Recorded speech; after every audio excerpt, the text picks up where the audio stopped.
Bien avant la colonisation, le peuple gabonais vivait à travers un mode de vie traditionnel, respectueux des coutumes, des croyances et des valeurs ancestrales.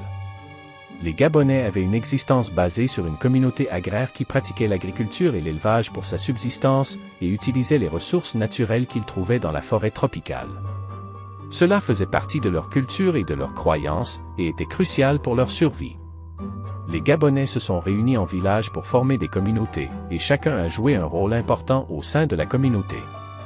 Les hommes fournissaient la nourriture, ainsi que tout ce qui était nécessaire pour vivre, tandis que les femmes géraient la maison et entretenaient les liens interfamiliaux. Les enfants étaient également impliqués dans l'effort de survie de la communauté, en aidant à cueillir des fruits ou à ramasser du bois. Ils étaient également chargés d'enseigner aux plus jeunes les us et coutumes des ancêtres. La religion était une partie importante de la vie des Gabonais, et de nombreuses cérémonies étaient organisées afin de honorer les dieux et leurs ancêtres. Les rituels étaient encore plus importants à l'occasion des mariages, des funérailles et de nombreux autres événements.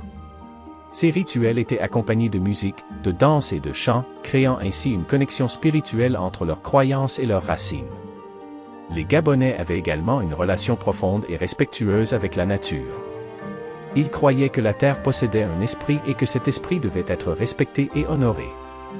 Leur relation avec la faune et la flore était gérée de manière durable, ce qui leur a permis de bénéficier des avantages de la nature, sans causer de dégâts. Enfin, la société gabonaise était organisée en clans qui contrôlaient leur territoire et fournissaient la terre et l'eau à leurs membres. Le peuple gabonais avait une existence très variée et centrée sur la famille et la communauté. S'ils vivaient selon leurs coutumes et leurs croyances, ils avaient également une très forte connexion avec la nature et un profond respect pour leurs ancêtres. Bien que ce mode de vie ait été profondément modifié par la colonisation, de nombreuses de ces coutumes subsistent encore aujourd'hui. Le nom Gabon a été donné au pays d'Afrique centrale en 1880 par l'explorateur Pierre Savorgnan de Brazza. L'explorateur Pierre Savorgnan de Brazza a donné le nom Gabon à la région africaine en référence à la rivière Gabon, qui se jette dans l'océan Atlantique près de l'île de Corisco. 1, 2, 3, 4